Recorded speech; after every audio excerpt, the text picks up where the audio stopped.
يا رسول الله يا رسول الله يا حبيب الله يا حبيب الله. பட்டிமன்றம் தலைப்பு என்னவென்று கேட்டால், தமிழக மண்ணில் வஹாபிசம் தரைமட்டமானதற்கு பெரிதும் காரணம். இதுதான் தலைப்பு.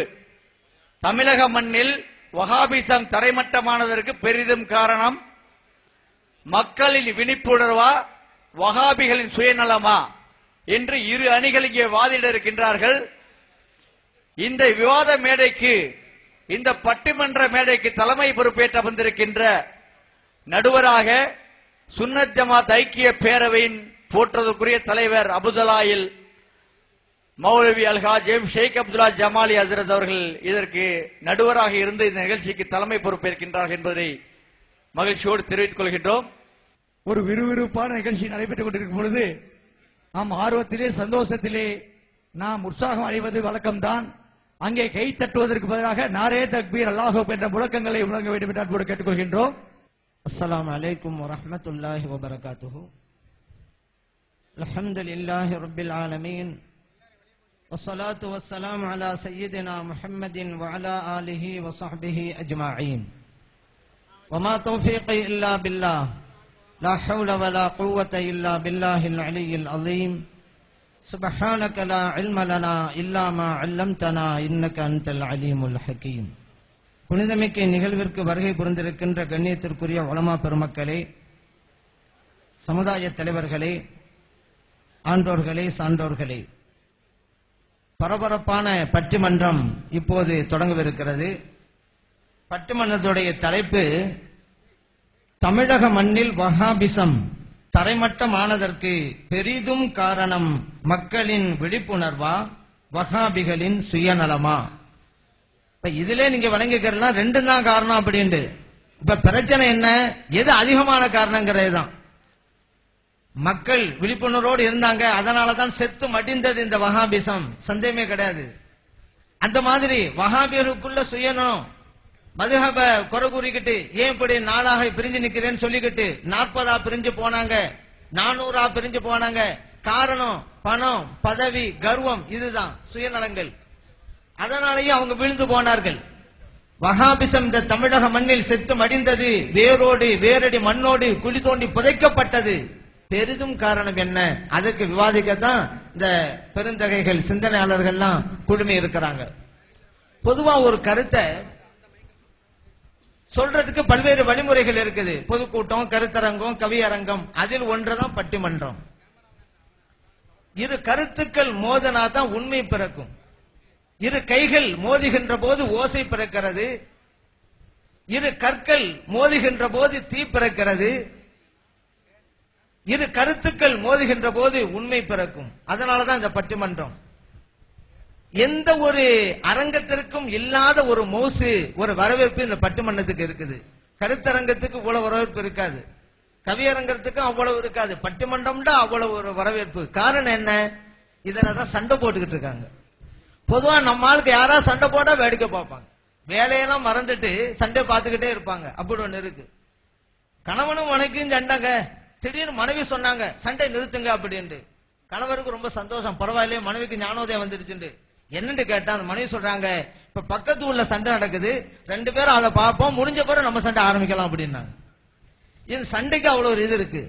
அதே போல ஒரு வேடிக்கை, ஒரு கூட்டமா இருந்தா என்னன்னு போய் பார்த்தா தான் ஒரு நிம்மதியாகும், இல்லாட்டி தலைவடிச்சு போகும். இப்படிதான் ஒரு இடத்துல ஆக்சிடென்ட் ஆகி போச்சு, எல்லாம் கூட்டமா நின்றாங்க. ஒரு ஆள் என்னன்னு பார்க்க ஆசைப்பட்டாரு, கிட்ட போக முடியல, அவ்வளவு கூட்டமா இருக்கு. அதனால ஒரு வழிமுறைய, ஒரு ராஜேந்திரத்தை கையாண்டாரு. என்ன, அங்க இருக்கிறவங்க சொன்னாரு, அங்க அடிபட்டு கிடக்கிறது எங்க சித்தப்பாங்க அப்படின்றாரு. எல்லாமே வழி விட்டாங்க. கிட்ட போனாரு, அப்பதான் தெரியுது அடிபட்டு கிடந்தது அங்க ஒரு கழுதா அப்படின்னு சொல்லி. இவர் எதையாவது பாக்கணுங்கிறதாடு போய் சொன்னார், மாட்டிக்கிட்டாரு. பொதுவா இந்த சண்டை போடுறதுங்கிறது ரொம்ப பிடிக்குங்கிறதுனால, பட்டிமன்றத்துல கருத்து மோதல்கள் வர்றதுனால மக்களுக்கு மத்தியிலே ஒரு வரவேற்பு அதிகம் இருக்கிறது. இங்க பட்டிமன்றத்தில் உரையாடக்கூடியவர்கள் எல்லாம் மிகச்சிறந்த பேச்சாற்றல் மிக்கவர்கள், சிந்தனையாளர்கள், அறிஞர் பெருமக்கள். இவர்கள் ஒவ்வொருவரையும் நான் உங்களுக்கு அறிமுகப்படுத்த விரும்புறேன். மக்களின் விழிப்புணர்வே அப்படின்னு பேசுகின்ற அணி இந்த வலது பக்கத்தில் உள்ள அணி. இதுல முதல்ல அமைந்திருக்கக்கூடியவங்க மௌலவி சையீது முகமது அலி பாக்கவி செய்துங்கநல்லூர், இப்போது பாண்டிச்சேரியில் இருக்கிறாங்க. மிகச்சிறந்த சிந்தனையாளர், அற்புதமா பேசுவாங்க. அடுத்ததாக கோவையை சார்ந்த மௌலவி PM முகமது இப்ராஹிம் உலூமி இருக்கிறாங்க. ஆளுதான் குள்ளமா இருக்கிறாங்க. அவருடைய கருத்துக்கள்லாம் மிக உயரமானவை. பட்டிமன்ற பேச்சாளர். ஏன்னா சென்னையில் நடந்த ஒரு பட்டிமன்றம், நான் நடுவராக இருந்த போதுதான் அவருடைய பேச்சு திறமையை நான் பார்த்தேன். அடுத்ததாக அலி ஜனாப் எஃப் அப்துல் கரீம் வழித்துறை சார்ந்தவர். ஸல்லல்லாஹு அலைஹி வஸல்லம் அவர்களுடைய மஹப்பத்தை பத்தி பேசினா கேட்பவர்களுடைய கண்கள் எல்லாம் கண்ணீர் வடிக்கும், அப்படி பேசுவார். இன்னொருவர் கிட்ட நெருங்கிட்டாரு, வந்த பிறகு அவரை பத்தி சொல்றேன். அவரு மௌலவி ஹாஜா முஹைனுதீன் MA சென்னை சார்ந்தவர், அற்புதமான சிந்தனையாளர், மிக விரைவில் வருகை தரவிருக்கிறார். என்னுடைய இடது பக்கத்தில் இருக்கக்கூடியவங்க வஹாபிகளின் சுயநலமே என்கின்ற வாதத்தை வைக்க இருக்கிறார்கள். அவர்கள முதலாக இருக்கக்கூடியவங்க மௌலவி எஸ் ஃபகீர் முகமது ஜலாலி இருமேனி, பழுத்த பழம், அனுபவம் நிறைந்தவர். பேரில் தான் ஃபகீர், ஃபகீர்னா ஏழண்டு அர்த்தம்.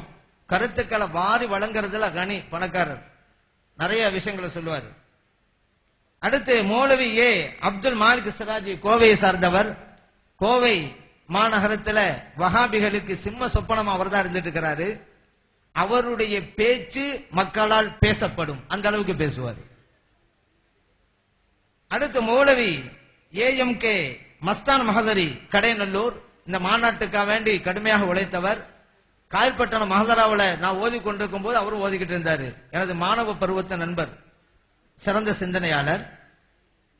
அடுத்ததாக எல்லோருக்கும் தெரியும் கோவை ஃபைசல். அது கலியக்காவில விவாதத்துக்கு பிறகு உலகமே அவர் தெரிஞ்சு வச்சிருக்கு. சிலோனுக்கு நான் போனாலும் விவாதம் பத்தி பேசினா இவரை பத்தி தான் கேட்கறாங்க, ஃபைசல் பத்தி தான் கேட்கறாங்க.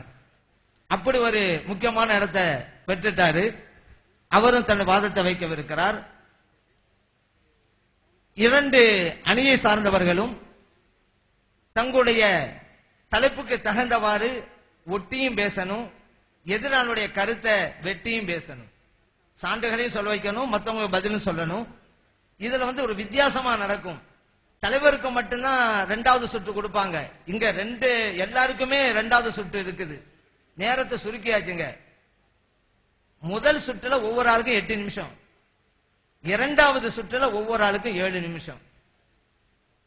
அதனால ஒரு நிமிடம் இருக்கும் பொழுதே ஒரு முன்னெச்சரிக்கையாக அறிவிப்பு செய்யப்படும். அதிலே நீங்க அந்த உரைய முடிக்கிறதுக்கு உண்டான ஒரு சூழ்நிலை நீங்க உருவாக்கிக்கிறாங்க.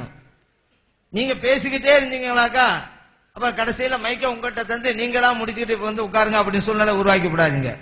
அதனால நடுவர் என்ன சொன்னாலும் உடனடியாக அந்த நேரத்துடைய அருமையை கருதி நீங்க முடிக்க தயாராயிருங்க. இங்க பெல்லு இல்லாதனால மைக்கில் உங்களுக்கு அடையாளமாக இப்படி சொல்லப்படும். அப்ப ஒரு நிமிஷம் இருக்கும்போது இப்படி முடியும் பொழுது 2 தடவை அடிக்கப்படும், முடிச்சிடணும் இன்ஷா அல்லாஹ். இப்பொழுது விவாதம் தொடங்கவிருக்கிறது.